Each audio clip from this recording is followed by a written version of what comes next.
Alright, so at this point our edit is looking pretty sharp. This is when I start applying some effects to my clips to make them a little bit more cinematic. So in this video we're going to talk about digital zooming and the vertigo effect and how that can fake motion in post to make your clips a little bit more cinematic. Now let's first take a look at this clip here and show you how I would digitally zoom. Now this is a good shot, but there's not a lot of motion. Ideally I would have been pushing in a little bit, but I was sitting down on a boat so I couldn't move. So what I'm going to do to create the illusion like I'm moving forward is come to the beginning of my clip, click on it, and then come up to transform and create a keyframe in my scale. And then come to the end of the clip and click where you want the zoom to end. And then we're going to scale in, and I can scale all the way into 200% and still stay at 1080p full HD if I shot this clip at 4K, but we won't go quite in that far. Let's go to about 150%. And as I play that back, you'll be able to see that it's slowly pushing in ever so slightly, creating a little bit more movement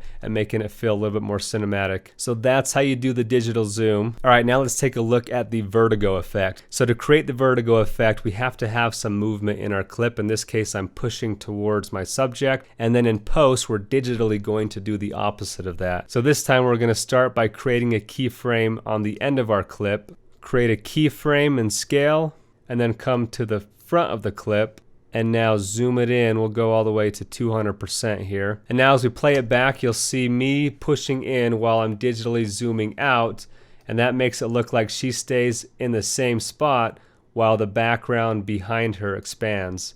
So that is how you accomplish the vertigo effect. Now last example, I want to show you how I would reframe a clip. So I'm going to combine a zoom in with a position change to better my framing of this clip. So you'll see I started out with pretty good framing, and then towards the end the flag starts to be cut off by the top of the frame here, and we have a little bit too much space on the bottom. So I'm going to reframe that over time to make that a better composed clip. So again, we'll come to the beginning of our clip, create a keyframe on scale, and we're also going to create a keyframe on position since we'll be changing the position as well. And then come to the end of our clip, and we're going to scale this in, we'll say about 150. And we're also going to change the position. Now as I play this back, you'll see it zoom in and up to reframe that flag so it always stays nicely composed. Check it out.